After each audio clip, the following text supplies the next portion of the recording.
Good evening. We're excited to have you join us for this important session on labor shortages. This session will focus on teacher, school, and staff shortages. The Department of Education recognizes the need to increase the number of teacher candidates prepared to enter classroom and support schools. Throughout the pandemic, many districts have faced significant challenges in attracting and retaining teachers and school staff, such as counselors. These shortages in critical areas have a direct impact on educational opportunity for students, and research shows that educator shortages disproportionately impact students of color, students from low-income backgrounds, students with disabilities, and students from rural communities. This is why Secretary Cardona recently released a call to action for state policymakers, higher education leaders, and school districts to use pandemic relief and recovery funds to address these shortages. He is also calling on teacher preparation programs, school districts, and institutions of higher education to work together in innovative ways to address the teacher shortage. The call to action includes increasing the number of partnerships between districts that support teaching residencies in schools, increasing the availability of qualified teacher residents in partnership with institutions of higher education, and increasing the number of teaching residency programs and capacity at colleges. And it includes examples of how funding under the American Rescue Plan can be used for just that. Many states, districts, and institutions of higher education across the country have already established or are scaling up their partnerships and programs to support a strong and diverse pipeline of teachers, with many currently providing support to schools as they work to recover from the pandemic. We are excited to hear about two great examples today. Now, what you are actually here for are presenters. I'd like to introduce Dr. Maida Zal and Mr. Latwan Snowden from the Red Hawk Rising program in Newark, New Jersey. I'd also like to introduce Interim Superintendent Javier Montañez and Zachary Scott, Deputy Superintendent of Operations from Providence Public Schools, to discuss their incentives program. Hello, I'm Dr. Majida Zal, and I'm an Associate Professor of Teaching and Learning at the Montclair State University, where I lead the Red Hawks Rising Teacher Academy. I'll turn it over to my colleague. Hello, my name is Lee Snowden. I am the teacher at the Teacher Academy of Red Hawks Rising here in Newark Public Schools at University High School. We are all excited to tell about our Grow Your Own program, which launched in 2019. Red Hawks Rising is a partnership between the Newark Board of Education, Montclair State University, and the American Federation of Teachers, with two cohorts, one at University High School as well as the other at Eastside High School.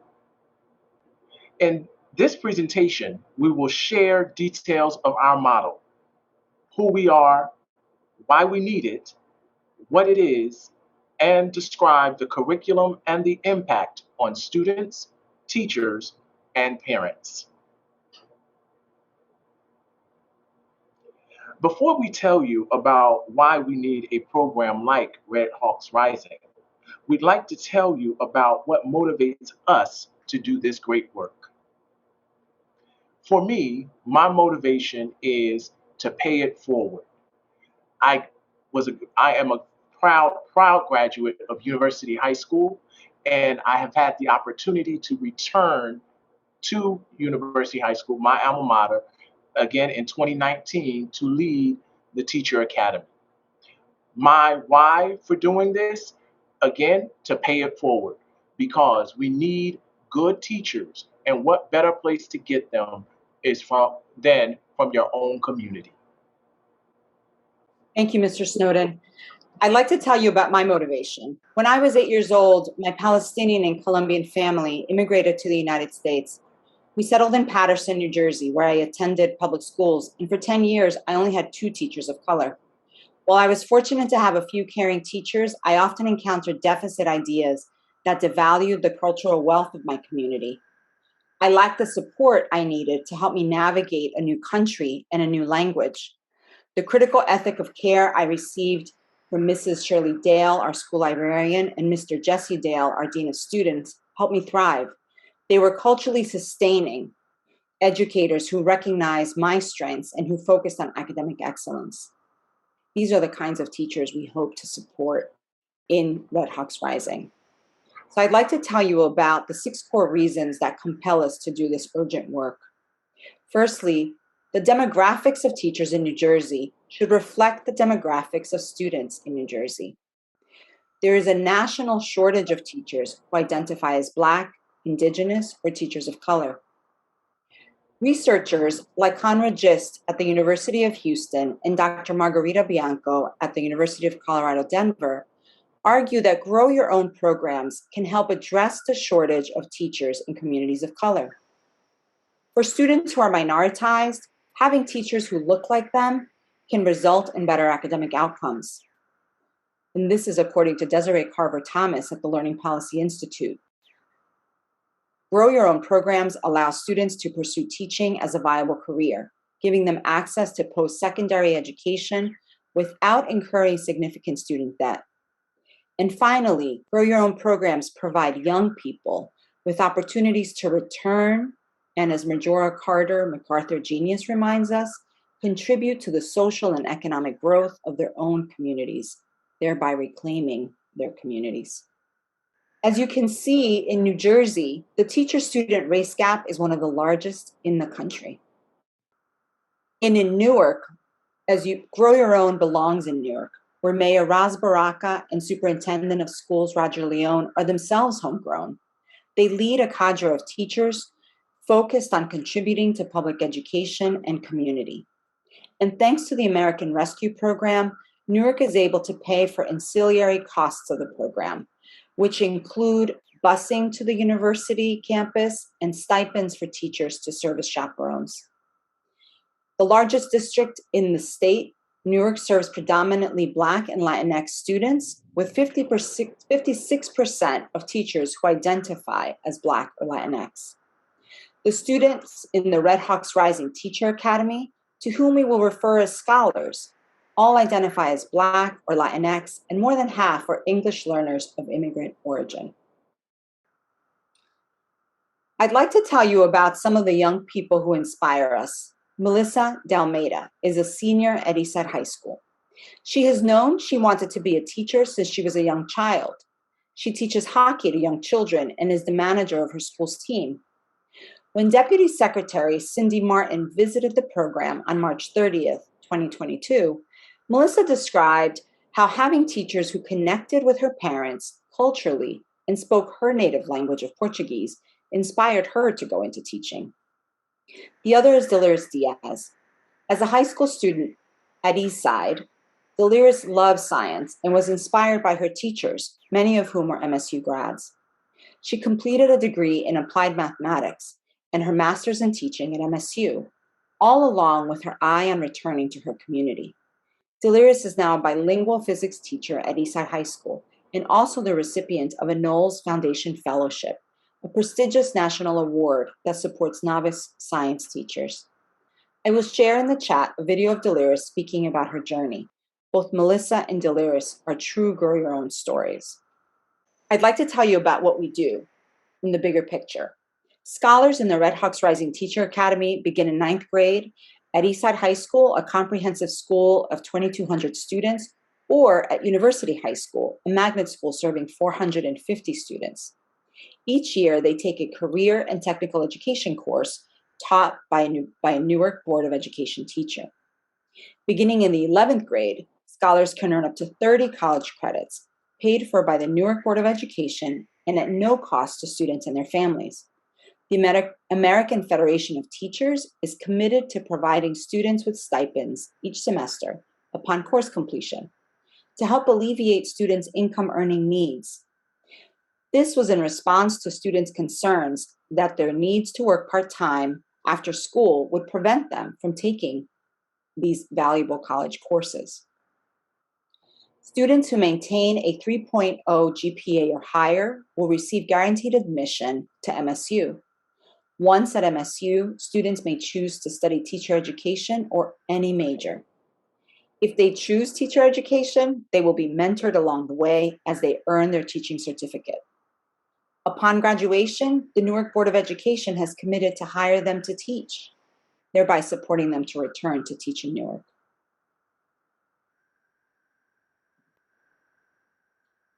What we do: career technical education courses. The Teacher Academy, both at University High School and Eastside, goes through this sequence of CTE courses. They start with the ninth grade, where they will be in Teacher Education Academy Course 1, which is Intro to Socially Just Education. They will also experience a field experience by the name of the Book Buddies program, where our ninth graders will go back to elementary schools, grades pre-K through second grade, and they will assist the teachers that teach those grade levels with literacy skills. 10th grade, they will go to the next level course, which is the Teacher Ed Academy Course 2, which is Youth Education and Action. That is our year of research. So we expose them the ninth grade year to the whole concept of teaching in the field of education. And the second year, they're going to go a little bit deeper into that field of education by doing extensive research into a topic of interest in the field of education. Also, at the end of the 10th grade year, we encourage those individuals to apply to the Red Hawks Rising dual enrollment program. That is where our business partner, secondary partner, Montclair State, comes in and presents what we have to offer them coming into their 11th grade year. 11th grade year, they will also take the third level course, which is Teacher Ed 3, which is Language and Disabilities in Education. They will also have another field experience, as well as be duly enrolled into our Red Hawks Rising program. And by 12th grade year, they are still duly enrolled at Montclair State University, and they will take another senior level course, which will be the internship program. What we do in terms of the curriculum: we wrote the curriculum in order to have relevancy to the content and as well as the topics that we discuss. We want it to be so relevant that our scholars are absolutely interested in what we are doing. It is a living document in collaboration with Montclair State, the American Federation of Teachers, the Newark Board of Education, faculty and staff. We are also building on best practices. We're doing research. As Dr. Zoll said previously, we're using the work of Dr. Bianco in our curriculum. It is a bedrock component of our curriculum. And we're also thinking nationally and acting locally, meaning we are being the change that we want to see in the world and in this nation. Thereby, we're working towards bridging the gap in the teacher shortage.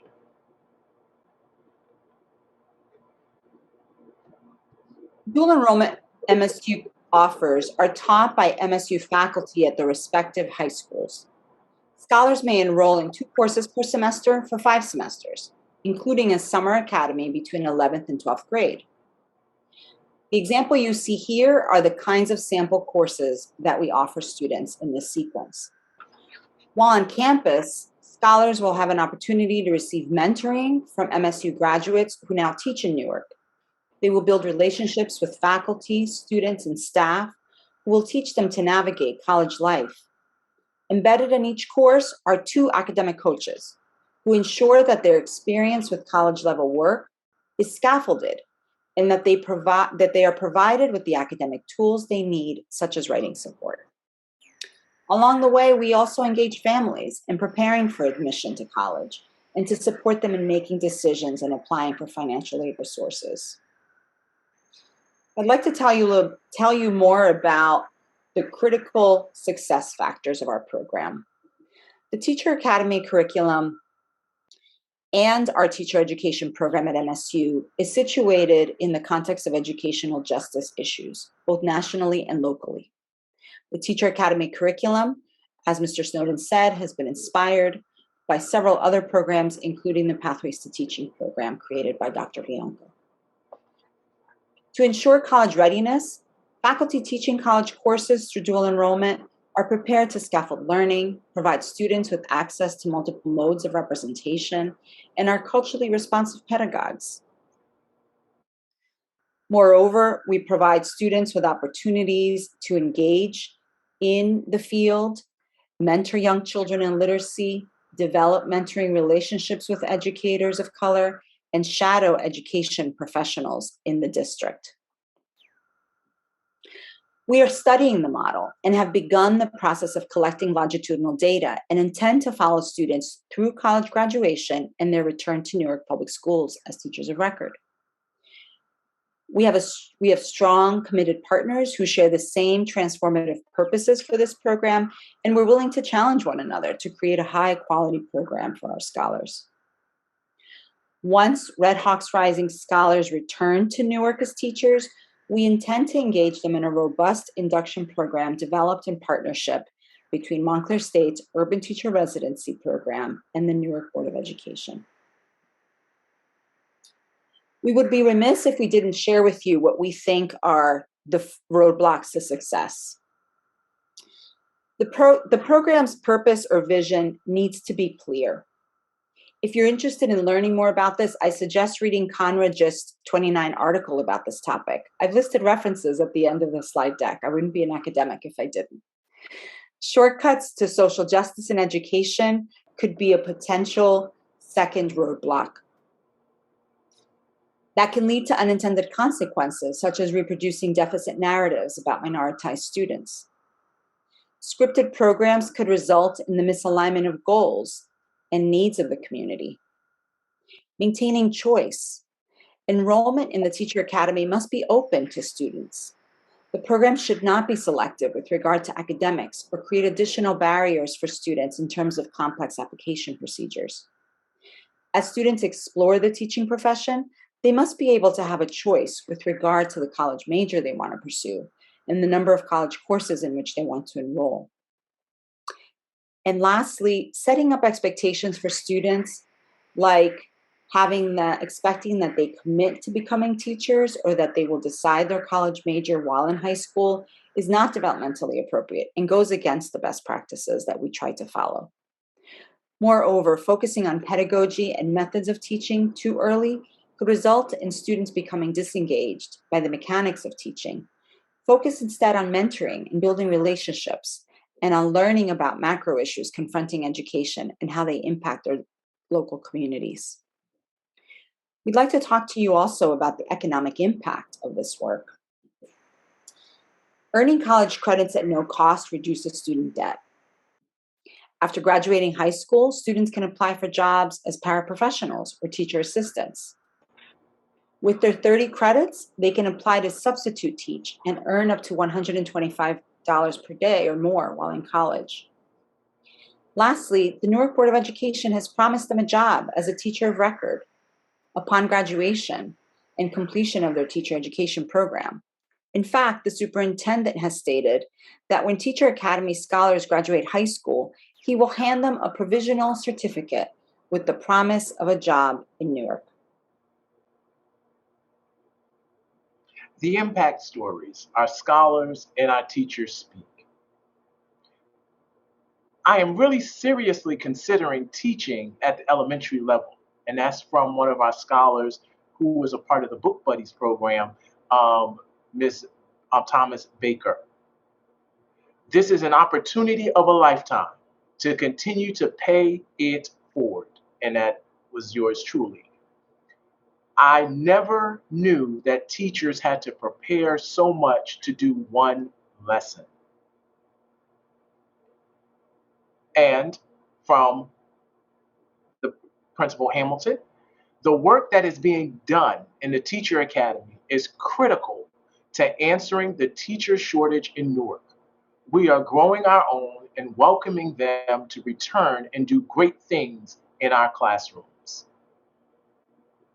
In addition to those impact stories, we also have stories from our parents, such as, I am so grateful for the partnership between University, Eastside, and Montclair State University. My child is getting the opportunity that I did not have when I was in school. Also, another parent, my child will be the first to go to college in my family. She will achieve the American dream. I'm excited that it is beginning now while she is in high school. As you can see, as a community that is in full support of our Grow Your Own program, we're making pathways to great teachers. In terms of impact and supporting this model of transformation, we'd like to speak to you all out there who may be interested in supporting this model. We're seeking funding for making our longitudinal study as robust as possible, to support student stipends, to expand the summer academy and perhaps include an on-campus residential component, to create a college scholarship fund for the students in the program, to provide further incentives and support for them to pursue their dreams. We are developing a mentoring program that engages master teachers who identify as Black, Indigenous, and people of color. And we expect, as I said earlier, to support through induction future teachers to ensure that they will stay in the profession for years to come. If you'd like additional information about our program, feel free to contact us, and we will be happy to connect with you. Well, I want to say thank you and good afternoon. This is Dr. Javier Montañez, Superintendent of Providence Public Schools. Thank you for the chance to speak with you today about how we're using the American Rescue Plan funds to make sure that our students are getting the world-class education that they deserve. But before I turn it over to my Deputy Superintendent of Operation, Mr. Scott, for our presentation, I think it's important to give you the content of the challenges that we're working with to overcome here in Providence. For 3 decades, Providence Public Schools were managed very poorly, underfunded, and neglected. As you can imagine, it has been a disastrous result for our students and our staff. In 2019, the state of Rhode Island took over the district, and shortly after, the entire school community developed our Turnaround Action Plan, which is also known as the TAP. This plan is our roadmap to building the school district that our students, families, and our staff deserve. We have 4 pillars.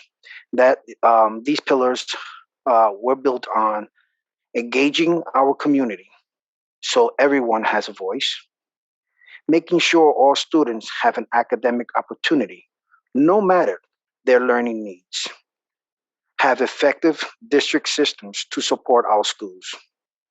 And the items that we're going to be discussing here today is world-class talent. We know that the talent drives the dedicated team to educators is essential to making sure that students thrive. And thanks to our ARPA funds, we are well on our way to make the goals a reality. For the first time, we have the ability to offer our teachers and candidates the kind of incentives that we can draw them here to Providence and keep them here. For a full detail, I'll turn it over to Zach Scott, my Deputy Superintendent of Operations. Thank you. Thank you, Superintendent. Appreciate the introduction. As Dr. Montañez said, my name is Zachary Scott. I'm the Deputy Superintendent of Operations here at Providence Public Schools, and I'm excited to talk through in greater detail how we're using our ARP funds to support world-class talent in Providence. So what I'd like to do is reiterate some of the context you heard from the superintendent, because I think it's important to understand both what makes Providence special as well as some of the unique challenges that we face. I'll talk through a little bit about our strategy for how we've been leveraging funds from the American Rescue Plan to support world-class talent and ultimately better student outcomes. And then lastly, I'll share some initial thinking about how we'll use those funds to support future work and how we're already kind of thinking ahead to what the next few years lie. To give you a brief overview of Providence, we're a proud city in the center of Rhode Island, the capital city of the state. We have 37 schools and serve 22,000 students, the majority of whom are Latinx, and we're very proud of the multicultural student population that we have, who speak the numerous languages at home and in our schools. We have a number of students that qualify for multilingual learner services. That'll play a role into some of the incentives that we talk about later, as well as students that have individualized education plans that we need to support. Our staff consists of roughly 3,200 individuals, of which 2,000 are educators. And that is where we'll hone in a lot here. Obviously, we're using our American Rescue Plan dollars to support students and staff in the community in multiple ways, but we will spend a lot of our time talking today about how we're prioritizing our goals around world-class talent. As the superintendent mentioned, the district has faced decades of challenges that have led to poor outcomes for students. That culminated in a report by the Johns Hopkins University in 2019 that detailed a number of, frankly, sad and sobering realities that our students and staff and community members were facing. So to name a few that came up through that report, first and foremost were low levels of academic instruction and expectations, that parents felt powerless when it came to working with the school district, that teachers and staff were demoralized and disenfranchised, principals and school leaders lacked kind of necessary authority to do their work, and that the schools were in poor condition, which led to not only safety concerns, but just reinforce some of the challenges you saw above around academic instruction and kind of staff morale. Due to chronic underperformance, PPSD was placed under state intervention, led by Commissioner Angelica Infante-Green in November of 2019. And as you met earlier, Superintendent Dr. Javier Montanez, who's a former PPSD teacher and school leader, is now our turnaround superintendent supporting that work. As the superintendent mentioned, we have three pillars in our TAP, along with one kind of cross-cutting pillar of efficient systems. But and I'll talk through each of these in depth before really zooming on world-class talent. But they are the areas of engaged communities, excellence in learning, and world-class talent. And it's important to just reinforce these are, and you'll see hopefully in the upcoming slides, these pillars drive our work every day. They both help set our plan. It's what we talk about in our executive leadership meetings, and what we hope, is what our schools are setting their goals and targets for every day.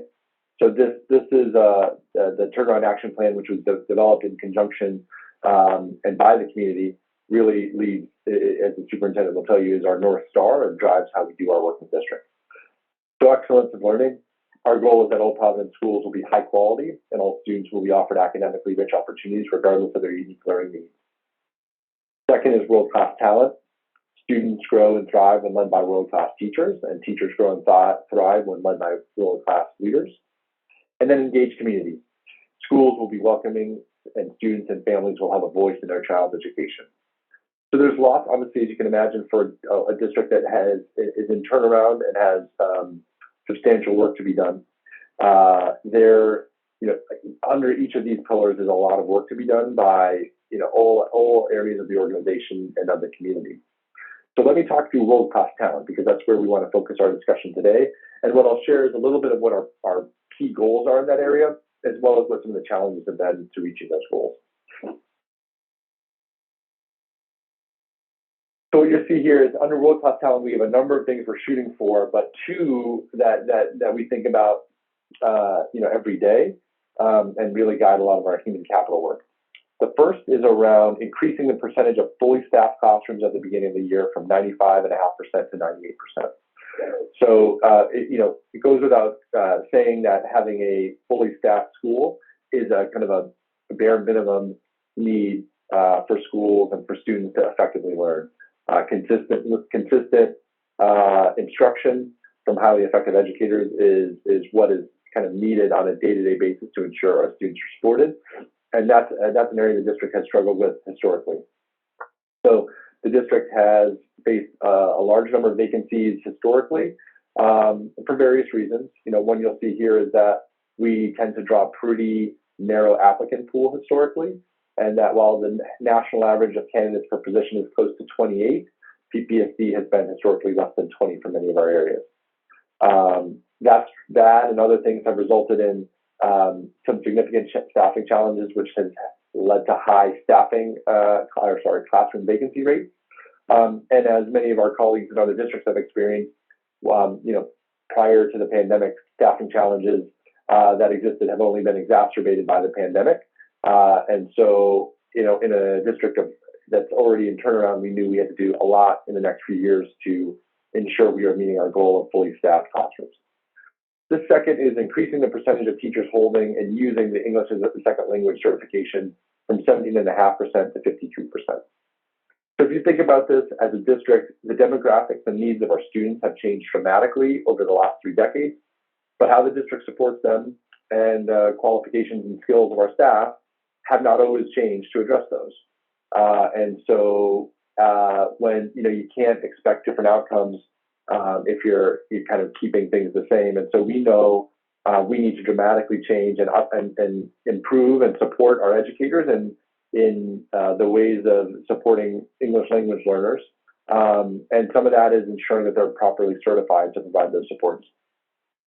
And it's worth noting that the district, as some districts have been under in other areas, we haven't adequately supported multilingual learners over time, and that's resulted in a settlement agreement with the Department of Justice that we know is both a requirement, but we know it's needed for our students to provide better services. So those are 2 key goals and things we think about as we design our human capital strategy and our key parts of the turnaround action plan.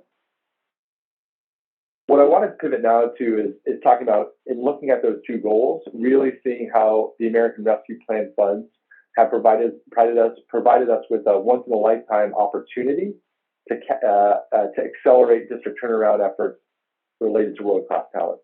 So we know there's additional work to be done in supporting students through the pandemic, but we really view, in areas where we can use these funds to supercharge and accelerate the work that is already there is all the more powerful because it allows us to move towards those goals that had already been set by the community and that we already knew we needed to work on. So I'll talk through a few examples of how we took what was a core district strategy that we were hopeful and we had used to meet our goals and turnaround action plan, leverage dollars from the American Rescue Plan to supercharge that district work. And that allows us to ideally meet some of those targets that we had set for ourselves earlier, or to recover from the pandemic in those areas in ways that we might not have, or we certainly wouldn't have been able to do before. So let me talk through a few of those before highlighting some of the early results, which we're excited to see. So one of the things we talked about was ensuring we had fully staffed classrooms by day 1 in our schools, and we shared with you some of the challenges that we saw. So a few of the things we've already planned to do as a district was to rapidly accelerate the staffing timeline to hire as early as possible when talent pools are deepest with effective and diverse educators, as well as expand district recruitment efforts and reach. And we had some strategies in place to do this, but really the American Rescue Plans funds were game changers in allowing us to really put things in place that allow us to greatly increase what we believe to be the effectiveness of the strategy. So a few things of what we tried to do is put incentives in high need areas to overcome a few of the barriers you saw in the previous slide. So when we noted that we have a pretty narrow applicant pool and far fewer applicants per position than other districts, by prioritizing our high need areas where we saw the fewest candidates, we are hopeful that we can draw candidates from around the region, but also around the country in ways we just haven't been able to do before. and frankly, that we, without these funds, we probably couldn't. It would be a much harder task of doing. So first is just using those funds, as you'll see, for a $5,000 hiring incentive for anyone hired into a high need area. And so our high need areas are what you might expect in terms of special education, high school math and science, dual language, and a few other areas. But even more than that, what these funds have allowed us to do is not only look at high need areas, but also put other incentives that we know are important in place. So first is we're offering candidates an early contract incentive. So as we shared, one of our goals is to hire early, and what this allows us to do is actually hire contracts before job postings go up, knowing that we'll need special education and math and science teachers in the district, even if we don't know where the exact positions are yet. And I'll share some exciting results that we've seen there. We also wanted to prioritize both people with teachers with past experience and success, as well as people relocating from the outside. So we know that Providence is a wonderful, wonderful place to work and live.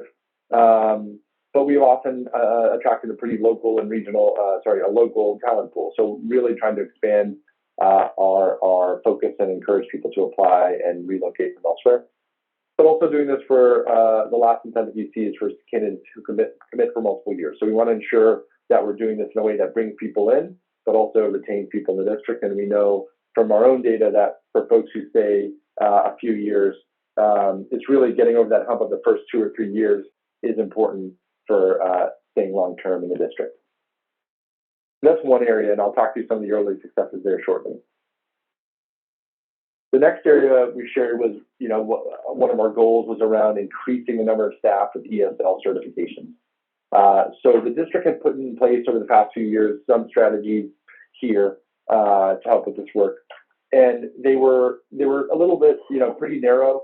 We were offering tuition reimbursement of up to $3,200 for individuals whose classrooms were being converted. So this both, the $3,200 while it certainly supports teachers in receiving that certification. We also know the cost is often somewhere between $4,500 and $8,000, and that was often a deterrent for people, knowing that they still had to cover a decent amount of the funds to do this.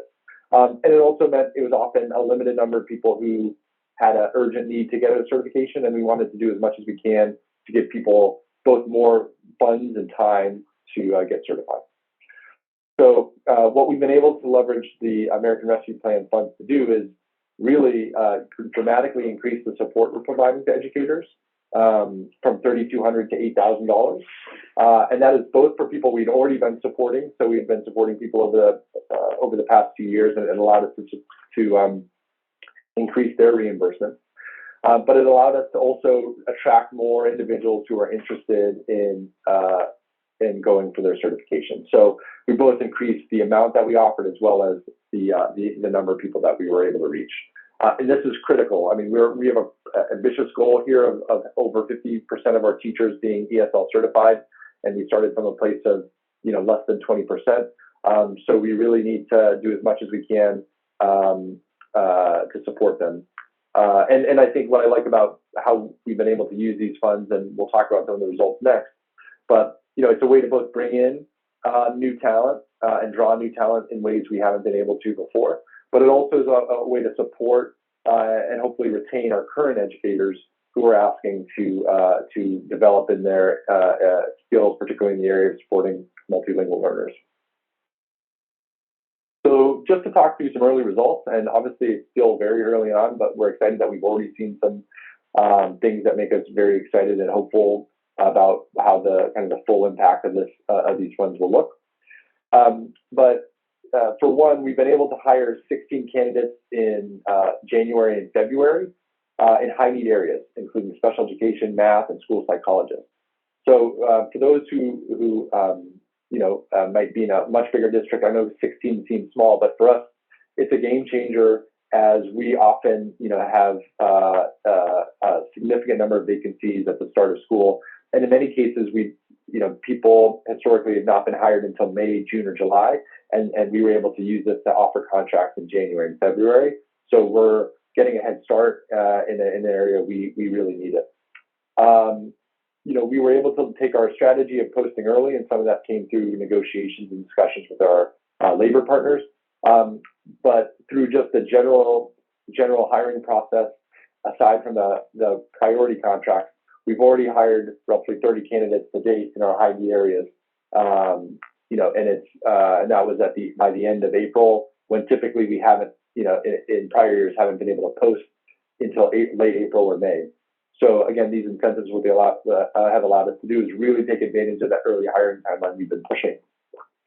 While we didn't mention it a lot here earlier, but we've also been able to leverage funding to support new marketing platforms and recruiting tools so that we can expand our outreach, because we know that early hiring is important and just posting jobs early is important, but finding better ways to reach candidates is incredibly important as well. On the ESL reimbursement side, we've been able to increase reimbursement from 3,200 to 8,000 for over nearly 250 educators. And when you saw earlier, we have around 2,000. So this is a significant portion of our educator population, over 10%. So that's phenomenal. And that, for folks who had been willing to get this, but were, concerned at times and frustrated about the cost of getting the reimbursement, we're excited that we can in many ways say that the full cost is being covered. In addition to supporting, better supporting those educators who were already in the process, we have 90 who have already committed right out of the gate, above that 247 to get their ESL certification. And we anticipate another 75 to 150 by the end of this year. So taken together, this puts us on the path to that goal of 50% that really felt daunting when we started out, but over time, and certainly through the use of the American Rescue Plan funds, we feel like we're in a better spot. And it's we hope it's a smart way to use these dollars in allowing that one-time investment in our educators to get the skills and certification that they need. That said, obviously and I'll close here and look forward to the questions that come after. But our next steps, obviously, as we're doing these kind of immediate investments, we know we want to look at the long term as well. So as we bring in these new individuals, we obviously want to make sure we're retaining them after we bring them in. So some of that is looking at and really deepening our new hire and induction work over the course of this year, as well as ensuring that our incentives are structured in a way that encourages people to stay in the district. Second is identifying which strategies, marketing platforms, and recruitment tools are most effective in order to prioritize for long-term district investment. So we know some of the marketing and recruitment we've been able to do through the support of the American Rescue Plan funds. And so our job now is to really look at those and figure out what has been the most effective, so that when the funding no longer is there, we can ensure we are prioritizing investment in ways we've been able to learn through the use of the American Rescue Plan funds. Lastly, is we've been considering launching an in-house ESL certification program. So what you saw earlier was reimbursement for our educators to go to institutes of higher ed to receive their certification. But we've been interested in standing up our own in-house certification program so that it can be more cost-effective and more tailored to the needs of our students and teachers. So with that, we're obviously interested in the feedback and questions that people have. But thank you once again. We're incredibly grateful for the ability to speak with you, but also for these funds that we believe have really allowed us to accelerate in a district that really needed support prior to the turnaround, but prior to the pandemic, but certainly as a result of the pandemic, so that we can better meet the goals set forth by our community in the Turnaround Action Plan. Thank you.